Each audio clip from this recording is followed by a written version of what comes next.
प्यारे बच्चों, आज क्लास 12th इंटरमीडिएट एग्जामिनेशन 2023 में इतिहास विषय का एग्ज़ाम है और हम लोग दुमका जिला प्रशासन द्वारा बच्चों को जो जीरोक्स क्वेश्चन उपलब्ध कराया गया था मॉडल क्वेश्चन का, उसी से आप लोग को करवा रहा हूं।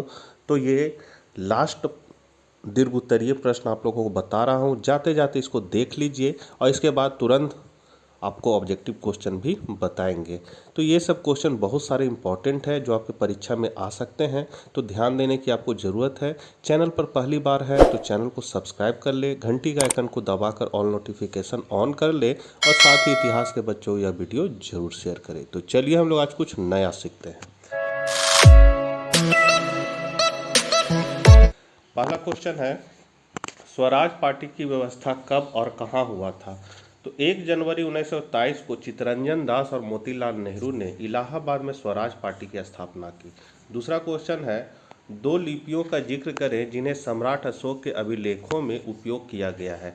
तो सम्राट अशोक के अभिलेखों में ब्राही और खरोष्टी लिपि का उपयोग हुआ है। फिर है, विजयनगर साम्राज्य के ह्रास के मुख्य 2 कारणों का उल्लेख करें। तो पहला है कृष्णदेव राय की मृत्यु 1529 ईस्वी के बाद उत्तराधिकारी के लिए उत्पन्न प्रतिस्पर्धा से आपसी कूटनीति बढ़ी और दूसरा कारण है, इस स्थिति का लाभ नायक अपने विरोधों द्वारा उठाने लगे। चौथा नंबर क्वेश्चन है, भारत के मध्यकालीन इतिहास को समझने के लिए विदेशी पर्यटकों के विवरण क्यों महत्वपूर्ण है? तो मध्य युग के अध्ययन के लिए विदेशी पर्यटकों के यात्रा विवरण अत्यंत महत्वपूर्ण है, क्योंकि वे उस युग के सामाजिक व्यवस्था के बारे में जानकारी देते हैं, साथ ही साथ लोक प्रथाओं एवं जन परंपराओं का विवरण देते हैं। दूसरा है, इनके विवरणों से सांस्कृतिक आदान प्रदान भी संभव हो पाया है। पांचवा क्वेश्चन है, द्वितीय विश्व युद्ध के प्रति भारतीय राष्ट्रीय कांग्रेस के दृष्टिकोण का उल्लेख करें। तो कांग्रेस ने भारत के राजनीतिक भविष्य पर स्पष्ट वादों के बिना द्वितीय विश्व युद्ध में सहयोग देने से इनकार कर दिया। छठा है, संथालों को विद्रोह पर क्यों उतरना पड़ा? 2 कारणों का उल्लेख करें। तो जमींदार संथालों को दी गई जमीन पर अपना हक जताने का प्रयास कर रहे थे। दूसरा, साहूकारों से प्राप्त ऋण पर भारी ब्याज के बोझ से जमीन खोने का खतरा बढ़ रहा था। फिर है, महाभारत की मूल कथा को के रचयिता कौन माने जाते हैं? तो महाभारत की मूल कथा के रचयिता भाटसार थे, जिन्हें सूत कहा जाता है, माने जाते हैं। लघु उत्तरीय प्रश्नोत्तर। तो रॉलेट एक्ट पर एक संक्षिप्त टिप्पणी लिखिए। 2019 में जैक में पूछा था। तो रॉलेट एक्ट 1914 से 18 के दौरान अंग्रेजों ने प्रेस पर प्रतिबंध लगा दिया था और बिना जांच के कारावास के अनुमति दे दी थी। बाद में कठोर उपायों को जारी रखने के लिए सर सिडनी रॉलेट की अध्यक्षता वाली समिति के सुझाव पर भारतीयों के विरोध के बावजूद रॉलेट एक्ट पास कर दिया गया। इसके अंतर्गत राजनीतिक शक्तियां सरकार को दी गई। गांधी जी ने इस कानून का विरोध करने का निश्चय किया। भारत के संविधान निर्माण में डॉक्टर भीमराव अंबेडकर की भूमिका का वर्णन करें। तो 15 अगस्त 1947 को भारत आज़ाद हुआ। स्वतंत्र भारत के लिए संविधान आवश्यक था। इसका निर्माण दिसंबर 1946 में शुरू हुआ। Doctor Bhimrao Ambedkar drafting committee के अध्यक्ष बनाए गए। संविधान निर्माण में उनकी अहम भूमिका है। स्वतंत्र भारत के सामने अनेक विकराल समस्याएं खड़ी थी, उनका समाधान किया जाना आवश्यक था। शरणार्थियों की समस्या, हिंदू मुस्लिम दंगे, जर्जर अर्थव्यवस्था, अस्पृश्यता जैसे समस्याओं के लिए एक वृहद दीर्घसूत्री योजना थी। अंबेडकर ने इन सारी बातों को ध्यान में रखकर संविधान का संविदा तैयार किया। प्रारंभ में डॉक्टर अंबेडकर ने अल्पसंख्यकों के लिए पृथक निर्वाचिका की मांग की, किंतु बाद में उसे छोड़ दिया। अस्पृश्यता के उन्मूलन किए जाने और तालाबों, कुओं और मंदिरों में सभी के लिए द्वार खोल दिए जाने का समर्थन किया। उन्होंने इच्छा व्यक्त की कि कानून के साथ साथ लोगों की सोच और समझ में परिवर्तन आए और स्वयं सामाजिक समानता और न्याय के लिए पहल करे। संविधान में दूसरा प्रावधान किया गया। इस प्रकार निर्मित संविधान को संविधान सभा द्वारा 26 जनवरी 1949 को अंतिम रूप प्रदान किया गया और 26 जनवरी 1950 को लागू हुआ। इस संबंध में अंबेडकर के योगदान को हम नज़रअंदाज नहीं कर सकते हैं। 10वां है, खिलाफत आंदोलन से क्या समझते हैं?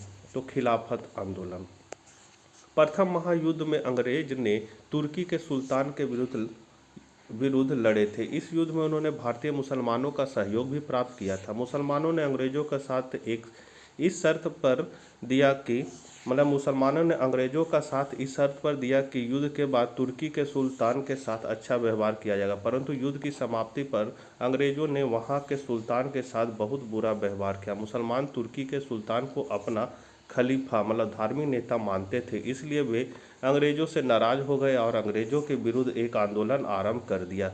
इसी आंदोलन को खिलाफत आंदोलन कहा जाता है। यह आंदोलन अली बंधुओं ने गांधी जी के साथ मिलकर चलाया। महत्व, तो भारतीय स्वतंत्रता के इतिहास में खिलाफत आंदोलन का बड़ा महत्व है। इसी के कारण हिंदू और मुसलमान एकता को बल मिला, जिससे स्वतंत्रता आंदोलन सबल बना।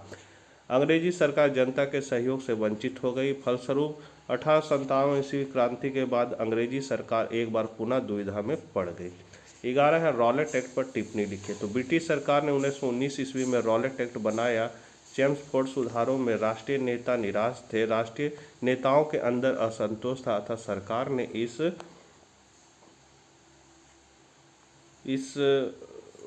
तो क्वेश्चन गायब हो गया है। अब तीसरा नंबर देखते हैं। मतलब वो जीरोक्स से ही हमने फ़ोटो खींचा हुआ है, तो ये यहीं तक था, इसका आगे का नहीं था जीरोक्स में। तो क्वेश्चन आप लोग देख लीजिए, क्वेश्चन को बढ़िया से आप लोग कर लीजिएगा। रॉलेट एक्ट पर टिप्पणी लिखे। अब हम लोग अगला क्वेश्चन भी देख लेते हैं। नमक कानून स्वतंत्रता संघर्ष का महत्वपूर्ण मुद्दा क्यों बन गया था? तो या फिर गांधी जी के अनुसार नमक विरोध का प्रतीक क्यों था? व्याख्या करें।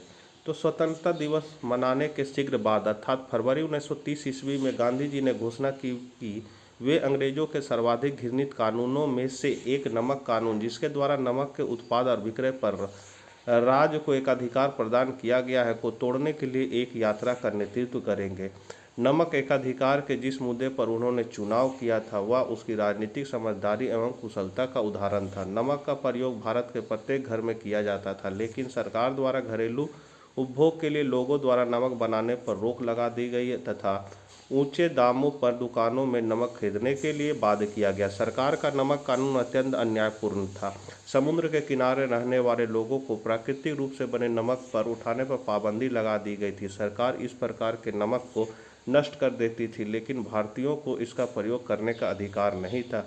इस प्रकार बहुमूल्य सुलभ राष्ट्रीय संपदा को राष्ट्रीय खर्च से ही नष्ट किया जाता था और लोगों के मुंह में नमक छीन लिया जाता था। इस प्रकार ब्रिटिश सरकार का नमक कानून, नमक पर एकाधिकार, अत्यंत अलोकप्रिय था, इसके विरुद्ध तीव्र आक्रोश था। उपयुक्त कारणों से गांधी जी ने नमक को विरोध का प्रतीक मानते हुए नमक कानून तोड़ने का फैसला किया। गांधी जी ने नमक कानून को ही एक राष्ट्रीय मुद्दा बनाकर अंग्रेजों के विरुद्ध आंदोलन प्रारंभ करने का निश्चय किया।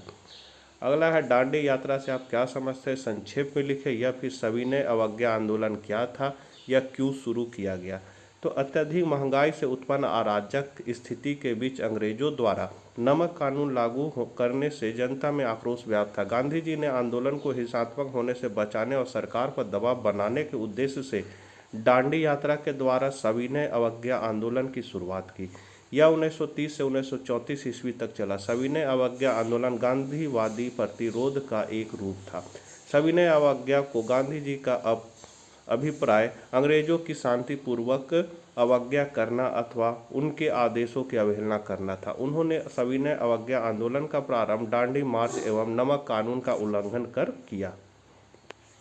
सविनय अवज्ञा आंदोलन असहयोग आंदोलन से इस अर्थ में भिन्न था कि जहां असहयोग आंदोलन में लोगों को अंग्रेजों के साथ सहयोग करने से मना किया गया था, वहीं सविनय अवज्ञा आंदोलन में लोगों को औपनिवेशिक कानूनों का उल्लंघन करने के लिए प्रोत्साहित किया गया। सविनय अवज्ञा आंदोलन के तहत देश के विभिन्न भागों में नमक कानून का उल्लंघन किया गया। सरकारी नमक के कारखानों के सामने प्रदर्शन किया गया। शराब की दुकानों की पैकेटिंग की गई। विदेशी वस्त्रों की होली जलाई गई। किसानों ने लगान तथा चौकीदार कर चुकाने से मना करने लगे। 8वां नंबर क्वेश्चन है, गोलमेज सम्मेलन क्यों बुलाए गए, ये क्यों विफल हो गए? तो गोलमेज सम्मेलन, गांधी जी की नमक यात्रा ने पूरी दुनिया का ध्यान अपनी ओर आकर्षित किया। अमेरिका की टाइम्स पत्रिका ने प्रारंभ में इस यात्रा की खिल्ली उड़ाई थी, लेकिन तुरंत ही उसने अपनी राय बदल दी। इस यात्रा को यूरोप और अमेरिकी प्रेस ने व्यापक कवरेज दी। भारत में भारी संख्या में लोगों ने अपनी गिरफ्तारी दी, जिसमें औरतें भी शामिल थीं। इतने बड़े जन आंदोलन के कारण अंग्रेजों को यह एहसास हुआ कि उनका शासन अधिक दिन तक नहीं चलेगा, इसलिए अब भारतीयों को सत्ता में हिस्सा देना जरूरी है। इस लक्ष्य को ध्यान में रखते हुए उन्होंने गांधी जी और आंदोलनकारियों को गोलमेज सम्मेलन में समझौते के लिए इंग्लैंड बुलाया। पहला गोलमेज सम्मेलन नवंबर 1930 में हुआ। इस पर विचार के लिए कुल 3 गोलमेज सम्मेलन हुए और इनका कोई महत्वपूर्ण परिणाम नहीं निकला। गोलमेज की असफलता के निम्नलिखित कारण थे। प्रथम गोलमेज सम्मेलन नवंबर 1930 में वायसराय इरविंग के सामने जो शर्त रखी गई उनमें सभी कैदियों की रिहाई और तटीय है पूरा नहीं है। इसको गोलमेज सम्मेलन की असफलता निम्नलिखित कारण को आप लोग देख लीजिएगा। अब थोड़ा थोड़ा दिया हुआ कहे कि ये लास्ट ही है। असहयोग आंदोलन के कारण बताएं। तो असहयोग आंदोलन अंग्रेजों के अत्याचार के खिलाफ 1 अगस्त 1920 को गांधी जी द्वारा शुरू किया गया सत्याग्रह आंदोलन है। यह अंग्रेजों द्वारा प्रस्तावित अन्यायपूर्ण कानूनों और कार्यों के विरोध में देशव्यापी अहिंसक आंदोलन था। इस आंदोलन में यह स्पष्ट किया गया था कि स्वराज अंतिम उद्देश्य है। उसके बाद है आपका चौरी चौरा हत्याकांड से क्या समझते हैं। तो चौरी चौरा हत्याकांड 4 फरवरी 1922 को ब्रिटिश भारत में संयुक्त राज्य के गोरखपुर जिले के चौरी चौरा में हुई थी, जब असहयोग आंदोलन में भाग लेने वाले प्रदर्शनकारियों का एक बड़ा समूह पुलिस के साथ भिड़ गया था। जवाबी कार्रवाई में प्रदर्शनकारियों ने हमला किया और एक पुलिस स्टेशन में आग लगा दी थी, जिससे उनके सभी कब्जेदारी मारे गए। इस घटना के कारण 3 नागरिकों और 22 पुलिसकर्मियों की मृत्यु हुई थी। महात्मा गांधी, जो हिंसा के घोर विरोधी थे, ने इस घटना के प्रत्यक्ष परिणाम के रूप में 12 फरवरी 1922 को राष्ट्रीय स्तर पर असहयोग आंदोलन को रोक दिया था। तो ये थे आपके 3 नंबर और 5 नंबर के क्वेश्चन। जाते जाते इसको देख लीजिएगा। मिलते हैं नेक्स्ट वीडियो में, तब तक आज्ञा दीजिए। Bye bye.